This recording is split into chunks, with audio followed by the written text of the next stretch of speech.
if we have 8 degrees of bounce on our wedge, right? Sure. And we set it on the ground with the shaft perpendicular to the ground, Okay. then we're using all 8 degrees. So we can hit the ground and it's still gonna bounce through. Yeah. All right. Now, if we're forward pressing about 5 degrees or whatever that is, right? Yeah. Now we've gotten rid of that 8 degrees of bounce. Yeah. So if we miss, we hit the ground, club's gonna dig. Yeah. So our miss isn't so good. So we wanna use the optimal part of the sole. So we just wanna, everyone's swing's a little different. So if you come in steep, you're gonna wanna use more bounce. Yeah. You come in shallow, less, right? All right, so another thing is the initial takeaway.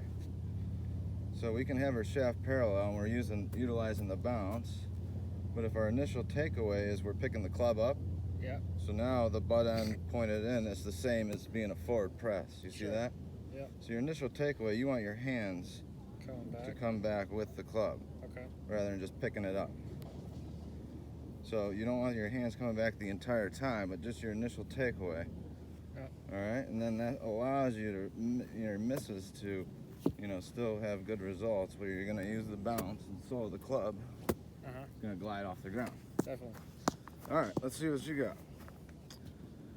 Let's see your technique here. So, yep, you're pretty parallel, which is good. Do you know how much bounce you have on that club?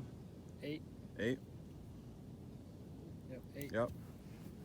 You go with a little bit of an open face, get the ball up in the air. All right, a little thin. All right. Remember, you want to use that bounce as your friend. Hit that ground. Just picking it up a little bit. Little thin, picking it up. Remember, hit that ground. There you go, that was better. That was better. All right, why don't we take a backswing, but go in like slow motion. Yeah, see, I think your butt end's coming this way a little bit. Yeah, there we go, that's better. There we go. All right, it's also a tough shot. We're chipping uphill into the grain, so. Yeah. But surprisingly, that's you've thinned it. Your miss uphill into the grain is a chunk, so probably overcompensating for it. Beauty. All right, you notice how your club head is also passing through at the point of contact ahead of the hands? Sure. And when I say that, I mean right here, the club head is here and your hands are back. That gets the ball in the air and increases spin. The other way to do it would be, if you want to keep the ball low and decrease spin, your hands stay Go ahead of the forward. club. Yeah. For this particular For shot. this particular though, shot, you I would be, higher. yes, I would be sliding the club head through. Yep.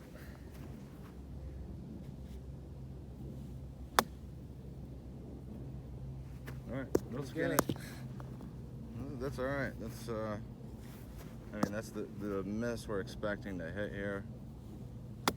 Or I should say the expected miss is a chunk, and that's almost like a mulligan without an extra shot. So we want to avoid those shots. There we go.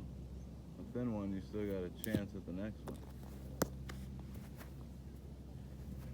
All right, another thing. Go ahead. Yeah, another thing I'd like to focus on here in the short game, chipping in particular, would be our leg and lower body movement. Sure. I like to have little to no lower body movement at all, where they just stay really quiet. So that'll also limit our errors. Yep.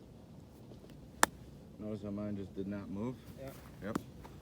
Yeah, focus on that lower body, just really still.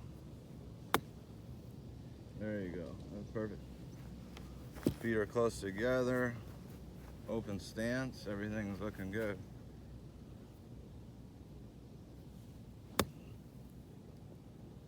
Perfect, almost went in. All right, so this is where I would focus 75%, 50 to